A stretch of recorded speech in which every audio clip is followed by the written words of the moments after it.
जय माता दी। Venus astro में मैं दिव्या मित्तल आप सभी का स्वागत करती हूँ। यदि आपने अभी तक मेरा यूट्यूब पर वीनस एस्ट्रो चैनल लाइक और सब्सक्राइब नहीं किया तो प्लीज़ लाइक कीजिए, सब्सक्राइब कीजिए। और यदि अपनी कुंडली का विश्लेषण कराना चाहते हैं तो 6399161466 पर आप संपर्क कर सकते हैं और जान सकते हैं अपने ग्रहों की स्थिति कि कैसे उन ग्रहों को अच्छा किया जाए। तो हमारा टॉपिक जो था वो शुक्रदेव का था। शुक्र जहाँ प्रेम व सुख वहाँ। तो हर किसी की ज़िंदगी में कहीं ना कहीं सुख का भाव होता है, अभाव भी होता है। तो उसी के हम पीछे भागते रहते हैं कि हमें ये सुख नहीं मिल रहा। तो आपको भी पता है कि हर किसी व्यक्ति का सुख कहीं एक जगह ज़्यादा टिका होता है, एक या बहुत से बहुत दो तीन जगह आपका मन होगा कि हमें इस भाव से सुख मिले, इस भाव से सुख मिले। तो वो कुछ ना कुछ आज आपको पता चलेगा कि आखिर आपका सुख कहाँ है। देखिए, जहाँ शुक्रदेव बैठते हैं वो तो सुख होता ही है, वहाँ तो हमारा प्रेम छुपा होता है। लेकिन जहाँ पे उनकी सातवीं दृष्टि होती है, सेवन दृष्टि जो होती है जस्ट सीधी होती है। जैसे अगर हम आज फिफ्थ हाउस की बात कर रहे हैं तो शुक्रदेव की जो सेवन दृष्टि पहुँचेगी वो आपके 11वें भाव में पहुँचेगी। तो हम दोनों ही तरीके से इसको कैलकुलेट करते हैं। और तो तीसरी चीज़ जो देखी जाती है वो शुक्रदेव की जो दोनों राशियाँ आ रही हैं, जिस भी भाव में आ रही हैं उससे रिलेटेड भी इंसान भागता है। उनसे अगर कोरिलेट करें तो उसका प्रेम जो होता है वो वहाँ पर भी होता है। जैसे कि यहाँ पे आप देखेंगे सेकंड नंबर वृषभ राशि यहाँ आ रही है शुक्रदेव की, और सेवन्थ राशि इनके लाइफ पार्टनर के भाव में आ रही है। ये मैंने काल पुरुष की कुंडली बनाई है, हम उसी के अकॉर्डिंग आपको समझा रहे हैं। हर भाव अलग अलग हो जाएंगे जैसे जैसे लगन चेंज होगा। ये फिलहाल मेष लगन है या मेष राशि, आप समझ सकते हैं। हर उसको अगर हम घुमाएंगे, टर्न करेंगे तो हर भाव में आप देखेंगे कि अलग अलग ही शुक्रदेव की प्लेसमेंट आएगी। तो आज हम केवल भाव की बात कर रहे हैं, राशि की बात नहीं कर रहे हैं कि किस राशि में शुक्रदेव बैठे हैं, क्योंकि जिस राशि में शुक्रदेव बैठेंगे उसका भी बहुत असर होगा। जैसे कि यहाँ मैं सिर्फ भाव की बात कर रहे हैं, अगर ये 5 नंबर यानी सूर्य की राशि में है तो उसका रिजल्ट अलग आएगा। एक एक करके ही हम उस चीज़ों को जान सकते हैं। तो हम बात करें पंचम भाव की। देखिए, हर किसी को हमारे जीवन में पैसा जरूर मिल जाता है, पैसा कमाने के लिए दुनिया भाग रही है। लेकिन ये सभी को पता है कि कई लोग जो होते हैं बहुत पैसा कमा भी लेते हैं अपने जीवन काल में, परंतु उनको फिर भी कहीं ना कहीं उनके जीवन में कोई ना कोई कमी रह जाती है, सुख नहीं होता। जिस सुख के अनुभूति वो चाहते हैं वो नहीं होता। किसी को संतान का सुख नसीब नहीं होता, किसी को प्रेम का सुख नसीब नहीं होता, किसी को ज्ञान लेना और ज्ञान उसे नहीं मिल रहा। तो वो कहीं ना कहीं अधूरापन रहता है।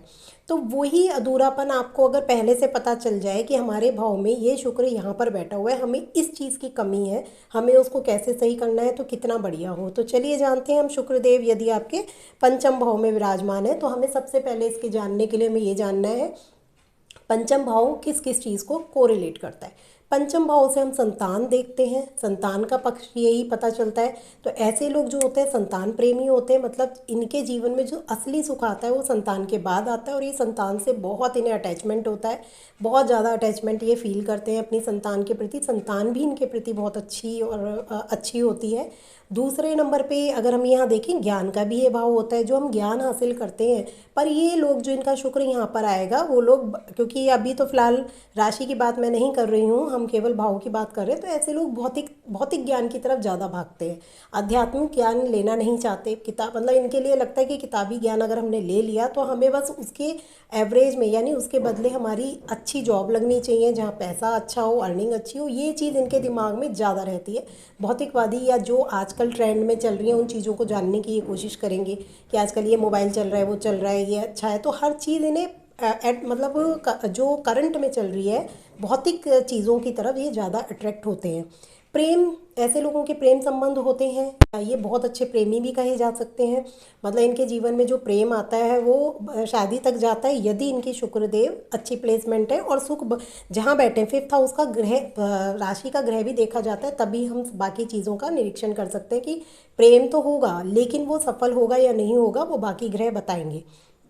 तो और ये भाव जो होता है आपके पुनर्जन्म के कर्मों का भी भाव होता है, यानी पुनर्जन्म के हम कैसे अच्छे कर्म करके आए हैं, बुरे कर्म करके आए हैं, या हमें क्या भोगने के लिए हम इस धरती पर आए हैं, वो सारी चीज़ें हम फिफ्थ हाउस से जानते हैं। फिफ्थ हाउस में जितने भी ग्रह बैठे होंगे, फिफ्थ हाउस पे जितने ग्रहों की दृष्टि पड़ रही होगी, फिफ्थ हाउस का जो स्वामी होगा वो सारी चीज़ें कोरिलेट करके जब आप देखेंगे तब आप जान सकते हैं कि आखिर पुनर्जन्म में आपके कर्म कैसे थे, आप क्या ही करने इस जन्म में आए हैं।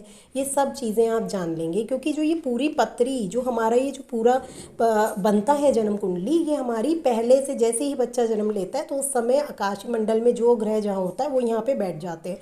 तो हम जब यहाँ आते हैं तो ये हमारे पहले से ही, हमने जब कोई कर्म ही नहीं किया और कुंडली तो बन गई ना, तो इससे पता लगता है कि जो चीज़ें हम पुनर्जन्म में पेंडिंग छोड़ के आए थे वो सारी की सारी हमें इस जन्म में वापस मिलती हैं। और हमें अब देखना है कि हम कौन सी चीज़ें अधूरी रह गई थी, कौन सी चीज़ें गलत थी, जिनको हमें सही करना है। जैसे अगर किसी की कुंडली में शुक्र नीच का हो जाए, अब मैंने यहाँ लिखा हुआ है स्वय राशि का 2 और 7 में स्वय राशि का होगा, 12 में वो उच्च का हो जाएगा और 6 में वो नीच का।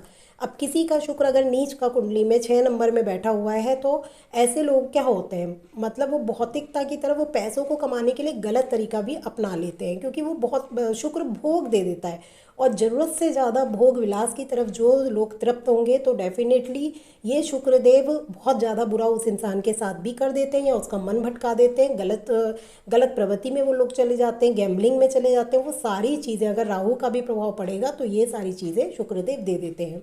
विलासिता, भोग विलासिता, इसे कहने की ज़रूरत नहीं है, आप सभी समझदार हैं। तो इन चीज़ों से बचें और शुक्रदेव को अच्छा करें। नमस्कार।